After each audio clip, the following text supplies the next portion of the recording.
Call 911. I'll be there in a second. Okay.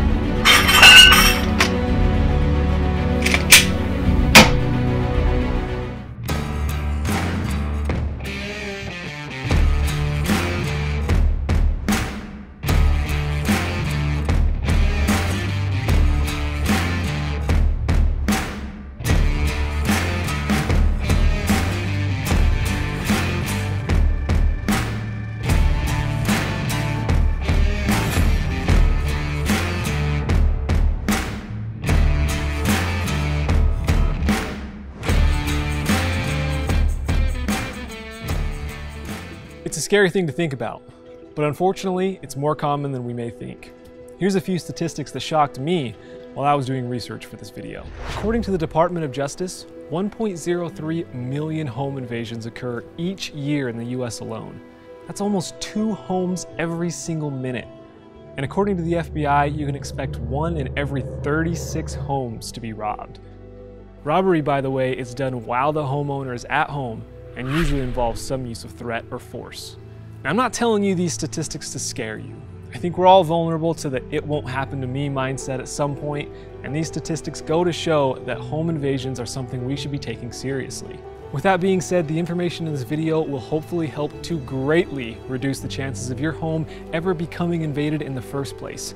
And if it does happen to you, you'll be prepared with a plan.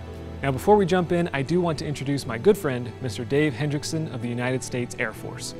Dave is currently overseas defending our country, so he couldn't be here in person, but he was kind enough to answer a few questions over video chat. So, if you wouldn't mind introducing yourself and any credentials that you feel okay with sharing. All right, I'm David Hendrickson. I've got over 17 years now in the military between Army and Air Force, security forces, a trainer for high-risk response, a solo officer response, active shooter response, those types of things. CID with the Army, criminal investigations, a trainer for close combat, room clearing, those types of things. So I graduated a lot of different courses in schools, advanced shooting, moving, driving, those types of things. So. Sure. Well, thank you so much for being here, Dave. We definitely appreciate you taking the time out of your day to help us out here. We value your opinion greatly, and I want to let everyone know that you're out there, like you're deployed right now, serving our country. So before we start, thank you so much for your service and everything you've done for all of us here. Appreciate your support. Thanks a lot. As I mentioned, it's an honor to have Dave on the show, so once again, thank you so much for your service. So when someone asks me, what's the best way to defend against a home invasion, I like to break it down into 4 basic levels of defense. We'll go into these each in more detail, but to give you an overview, first we have soft deterrence, then hard deterrence. Third, if an invader is actually in the home, we have a plan in place on how to react. And finally, the last line of defense. So let's break these up and get into more detail. The first defense against home invasion is to do everything possible in order to avoid that invasion in the first place. That's where deterrents come in. There are a huge amount of reasons that an invader may choose a certain home to invade. Maybe it's because they know something valuable is inside. Maybe it's because they see easy access into the home. Maybe it's because they know the homeowner's daily schedule and know they're gone every day for a certain time period. Whatever the reason is, it usually boils down to the fact that that home is a soft target. I'm gonna let Dave explain this idea a little further. And some of the biggest and easiest deterrents you could have, and I'm not even kidding, like the sign in the yard or the stickers on the window that you've got home security, whether you do or not, they're going to move on, Right. And so make it obvious, like, oh, I got a hidden camera in front of my door. It doesn't have to be hidden. In fact, if they see a camera looking at your front door, looking at your back door, they're just moving on. So having something as simple as stickers and signs in the yard is a huge deterrent. Sure. Having your landscaping cut back, having good lighting, those types of things, you just present yourself as a harder target. As Dave was explaining, a soft target is a target that is easily invaded. Someone with the intention of breaking into a home at random is almost always going to take the path of least resistance. If they see a well-manicured yard, lights on, a sign on the window saying that this home is protected by an alarm company, a camera on the front porch, etc., there is no doubt that that is a much more difficult target than a home where it's obvious that the owner doesn't pay that much attention. So these have all been soft deterrents. When a potential invader sees them, it immediately shows that you're not an easy target. you're attentive to your home, and you've taken steps to ensure the safety of it. So the next step up then would be hard deterrents. These are actual physical objections towards any unwarranted entrance into your home.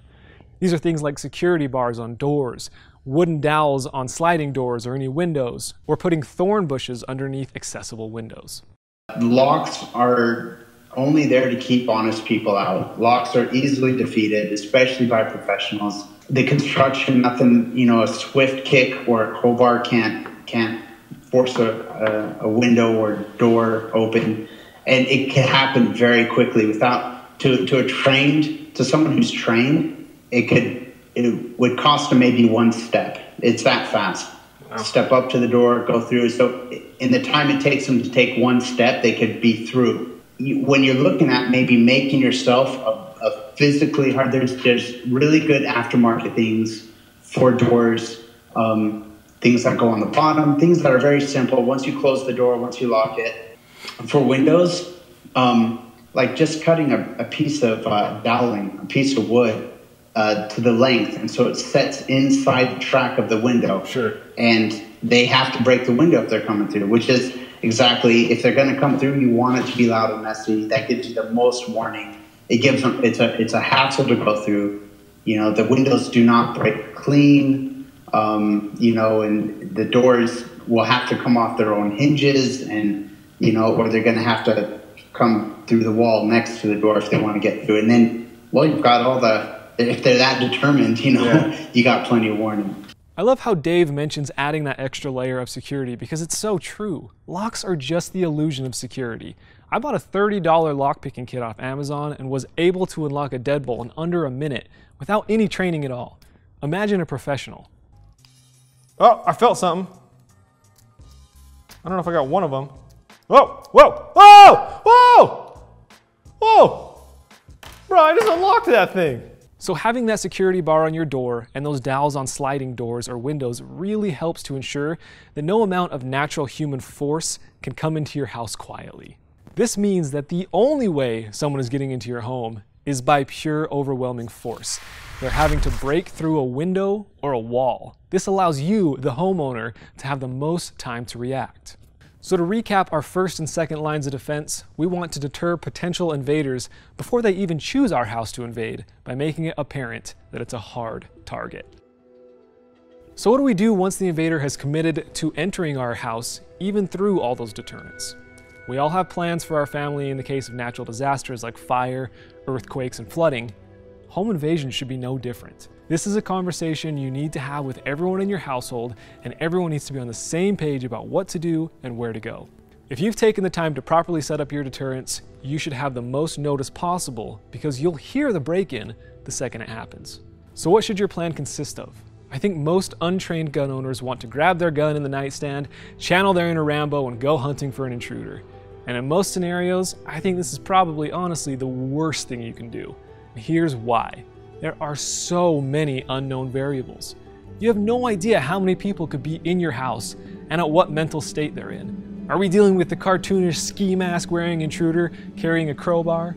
Are we dealing with 4 gang members armed with automatic weapons with intent to kill? Are we dealing with a homeless 15-year-old who broke in to steal some food? What mental state are these people in? Are they on drugs? A quick interjection, by the way. I hear often that the racking of a shotgun will send any intruder away. The problem with that claim is that it requires that the intruder be of a sane state of mind. If they've forced their way into your house through all those deterrents, logic isn't going to work on them. Sorry, back to the scenario. Let's say you do become Rambo. You go down, you find your intruder, you shoot him, and you kill him. Now you're tied up in lawsuits, because I promise you, every bullet you fire at another human being is tied to a lawsuit one way or another. Even if it's rolled as self-defense, now you're in a civil suit getting sued by the criminal's family for wrongful death. In addition to the court time, you've got blood on your hands. You didn't know this person. You don't know what their intent was. It's highly unlikely that any of the scenarios where you go hunting come out happy. Instead of hunting, prepare your family with somewhere safe to hide. Find somewhere barricaded where you can protect them and have someone call the police. And at that point, it's a waiting game. If the police show before the intruder escapes, they can deal with him. If they show up after, you've got proof of force of entry, and if you're lucky, you've got proof of who he was. Obviously, a security camera can provide this, but even without that, maybe the thorn bush beneath your window took some blood for DNA, or maybe the shattered window caught some blood or a ripped piece of clothing or hair, because you know that window isn't going to break cleanly. I know this goes against what our macho egos want to hear, but if that invader comes in, steals a TV and leaves, you and your family are still safe, you're not having your integrity pushed up against the wall in court, and with any luck, the police can bring that person to justice because of the deterrents you had in place. I'd call that a win. But of course, sometimes an invader may have more on their mind than material possessions. Sometimes they have a malicious intent to kill, and we, as homeowners and protectors of our family, must be prepared for this. The last line of defense. So whatever that barricade is that you've designated for you and your family, it should be more than just somewhere to hide. It should have a significant tactical advantage. It should provide cover, either in the form of concealment and/or cover from fire. It should give you a better line of sight, for instance, having high ground on your enemy. You should know the backdrop so stray rounds aren't causing unintentional harm, and it should incorporate a fatal funnel. Essentially, a fatal funnel is a bottleneck which allows your enemy to approach only from one location, which is easily covered from your position. I'll let Dave give a few words on this from his experience now. The things you should consider is a defensible position. So in the military, you have what we call fatal funnels. These areas that are so dangerous, like hallways and doorways. So the plan, you should all be gathered into a very easily defendable position. The door shut and someone on the phone to 911. So should anyone come through that door or that hallway, it makes it very, very easy for you to defend that area. And all you're doing is buying time until the police show up, the first responders show up. Like in my plan, cops are on the way and we're barricaded in, where I've got this tactical advantage. The top of the stairs in a hallway. Like, it's gonna take a lot for them to get past that. Like, I've got high ground, I've got a fatal funnel. Whatever I have is gonna be good. You know, shotgun, rifle, pistol, I got a vantage point, you know, a bat, whatever it is, you're confident for that. And if they come then to face you, you understand their intention is more than your stereo. So maybe that helps to soothe the male ego a little bit. You're not hiding out. You're taking a tactical advantage and waiting for your assailant to step into your trap, somewhere you've got multiple tactical advantages, rather than going to him and evening the playing field. For instance, this stairwell gives me position concealment, high ground, a fatal funnel, the element of surprise, and a known backdrop. Now, Dave has been in more than a few life and death situations, so I think his opinion is invaluable for this. I asked him his thoughts on lethal versus non-lethal weapons and found his answer to be pretty interesting. I'd have to say people that are leaning towards less than lethal weapons probably haven't had much experience with them. They are less than lethal, and like anything, they could be taken from you, used on you. You have to be in extreme close quarter with it. Even with the tasers, even with the shooting out, like the shootout, there's so many variables, shooting someone with mace, but if they're wearing glasses, you're going to lose the best effect. And sometimes if it mists out, then there's a good chance you're going to catch that mist, and you will yourself be suffering the effects of that. Or if it's foam and they smear some of that foam on you, because it doesn't stop people immediately. Even a taser, depending on the clothes they're wearing, if they're in a puffy jacket, if you haven't trained on it, here's the thing: you get something less than lethal, but how do you practice with it? How many times have you shot the taser? Now, in some of these tasers, like the X25, you get a 3-foot spread for every 7 foot of travel. So if they're at the end of the hall, you're not going to get them with both barbs, and so it's not going to be effective. And within 7 feet, you know, holy cow, like they're almost in arm's length. Yeah. And there's so many variables. So less than lethal is, it's risky. You know, if you're just picking something off the shelf and put it in your home defense plan, I'd have to say it's better than nothing. Just, you need to understand that it could be used on you. So this is a gun channel after all. As Dave said, the best gun to use for self-defense at the end of the day is the gun you feel most comfortable with. For me, that's handguns. It's what I learned about guns on, it's what I own the most of, and it's what I shoot the most often. But with that being said, I've always struggled with the argument of 9 versus 45. So I decided to run a few simple tests. First up, a ballistic gel test. Now this gel was homemade, wasn't the greatest quality in terms of visibility, but it did its job.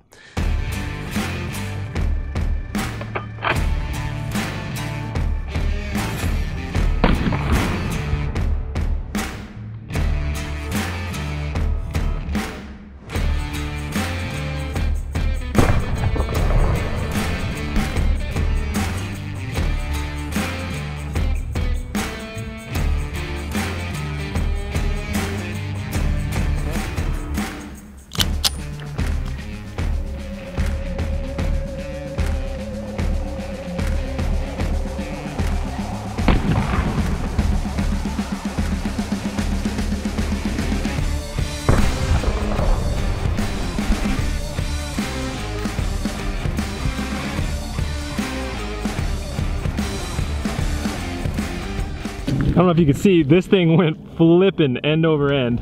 All right, so we have the 9 here first. Let's try and cut this open and we can kind of see some of the bullet track. This is gonna be a touchy cut here. I don't really... Wow, I cut in deep, man. Okay, so here's the entrance right here. And you can see it kind of trickles down, but this cavity is what's really kind of doing all the damage. Holy crap, look how deep that cut out, man. So looking at it, I'd say the cavity was fairly similar in terms of height, but the length of the cavity was seriously 2 or 3 times deeper in the 45 than the 9. You can see the lacerations, like as they go through this, it follows like a spiral, like one, so that's one rotation from there to there. And it's just cutting up in all directions as it goes. This is the 9's version. You can kind of see it's doing the same thing. There's a rotation from here to here, but it is definitely a much smaller cavity. And it looks like the cavity itself stops about here, and then you've just got a single line from probably, I don't know, maybe 2/3 the way back. Versus this end, yeah, that you're getting a complete cavity all the way through. It's not till, I don't even know if I'd say right here it was just bullet. Like you're getting full-on spiral cavity all the way through 12 inches. That's pretty nuts to see. In addition, just watch the gel when it gets hit. It moves a bit with the 9, but it literally jumps a full 3 feet back when hit with the 45. The second test we did was just a simple shooting test for speed and grouping. All right, so the purpose of this test is we have some silhouettes here. I'm gonna dump a full mag from a 9mm and from a 45 into one of these silhouettes each. And I want to time how long it takes to dump that entire mag and then compare the groups. You hear so many people talking about 9 versus 45. Well, I choose 9 because I can hit more targets on more shots on target faster with 9 versus 45 being, a bigger bullet doing more damage. So I want to put that to the test. 7 rounds in 45. And we're going 17 rounds in a 9mm because, a big pro to carrying 9, a full-size 9, is that you can carry a lot more rounds. Of course, there are other guns in 45 that'll carry 15 rounds of 45, but I only have a 1911, so I'm just comparing full mags. All right, let's start off with the 9mm. Go.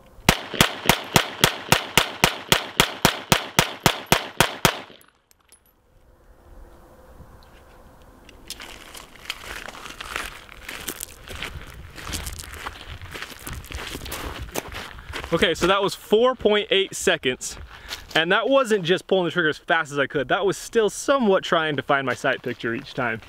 So let's see how many we got on target. Like I said, 4.82. We've got 1, 2, 3, 4, 5, 6, 7, 8, 9, 10, 11, 12, 13, 14, 15, 16 on target. 1 missed right here. I've got at least 6 or 7 shots in the vital area. I got 2 in the neck. And then everything else is kind of reaching out here. So not a bad spread for less than 5 seconds. I know it's not a ton of time, but I mean, just I'm pretty happy with that group in terms of a critical event. So let's jump over to the 45 and see what we get.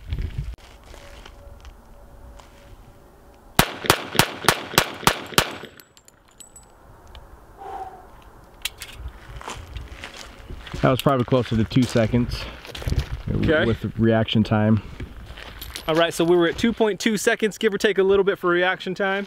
So 6 shots on target, 1 missed, 2 in the vitals area, maybe 3, and then we've got a couple over here. Those 2 neck ones will probably do a lot of damage as well.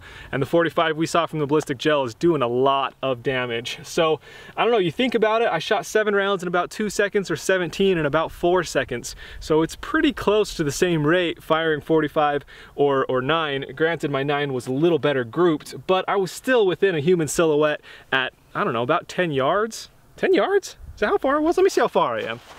1, 2, 3, 4, 5, 6, 7, 8. I've got 8 yards to right here. Well, 8 steps, about a yard each. So yeah, I mean, 25 feet, something like that. I think that's pretty good for 25 feet out, 2 seconds. So, yeah. Now the last thing I want to talk about is over-penetrating walls. I consider doing tests with different rounds and guns going through drywall, but there are plenty of tests already out there, and they all pretty much say the same thing. Anything with enough penetrating power to kill a human on the spot goes through walls, period. And usually as many as 4 walls spaced 10 feet apart at that. So my best advice is to set yourself up somewhere where you're completely aware of the backdrop. As I previously mentioned, while covering this stairwell, I have high ground, a fatal funnel, concealment, and I know that on the other side of that wall is just the cement porch. So there it is, the green light guide to home defense. Ensure that your home is a hard target with deterrents, have a plan, and be prepared for the worst. Again, I want to thank Dave for his contributions to this video and for his continued support of our country. I'd also like to thank the rest of our service members for all that they do. That means our military, our law enforcement, our first responders, paramedics, and more. And a special thank you to the firefighters out in LA right now. I have 3 brothers out there right now risking their life every day against Mother Nature. Thank you to all of our US servicemen and women for allowing me to do what I love to do every day. If you found this video helpful, please do me a favor and share it on your social media, send it to your loved ones, all that stuff. Let's keep them safe and informed. Knowledge is power after all. I also want to give a big shout out to Vaultec for making this video possible. It's no secret that another deterrent is keeping your valuables safe. If you're looking for a next generation safe that will give you peace of mind in all situations, look no further than Vaultec. Their information is in the video description below. Thanks once again for watching. I hope it was insightful. If you'd like to see more videos like this one, please let me know in the comments below. If you're a company looking to work with me on a video like this, please get in touch. My email is in the description below as well. We'll see you next time on Greenlight Shooting.